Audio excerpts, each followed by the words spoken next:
என் ஃப்ரெண்டோட கெஸ்ட் ஹவுஸ்ல தான் இருக்கேன். காவேரி யார்கிட்டயும் பேசிட்டு இருக்காரு. முக்கியமான விஷயமா தான் இருக்கும். அவரே கூப்பிட்டோம். ஹலோ. என்ன காவேரி, கால் பண்ண எடுக்கிறதுக்குள்ள கட் பண்ணிட்டேன். இல்ல கரெக்ட் தான் காவேரி, லாயர் கூட தான் பேசிட்டு இருந்தேன். என்னங்க சொன்னாரு? வேற என்ன சொல்லுவாரு, அவசரப்பட வேண்டாம், தாத்தாவும் ஃபோன் பண்ணி லாயர் சொல்றதை கேளுன்னு சொல்லிட்டே இருக்காரு.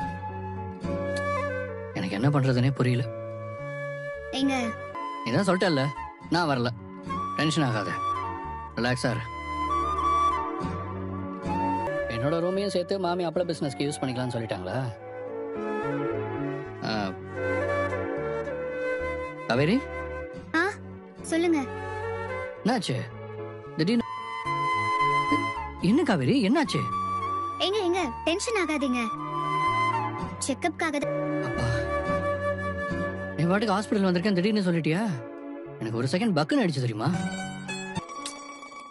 சொல்லிருக்கலாம்ல, கூட நானும் வரணும் தானே?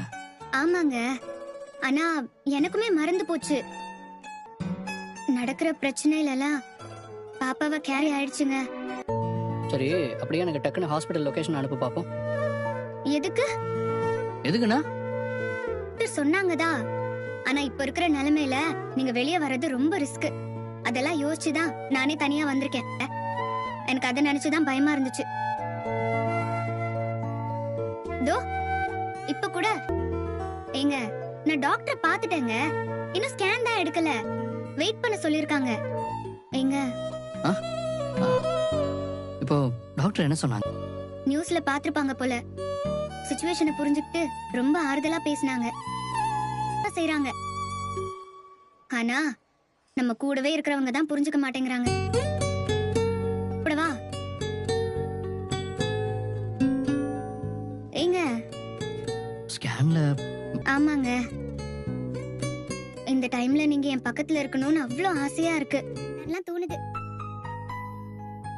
நான் உங்களை ரொம்ப மிஸ் பண்றேங்க. வச்சிரவா? சரி, பாய். கவனமா இரு. சரிங்க. இங்க உட்காந்துக்கோங்க மேடம். உள்ள கூப்பிடுவாங்க, அது வரை வெயிட் பண்ணுங்க. ஓகே.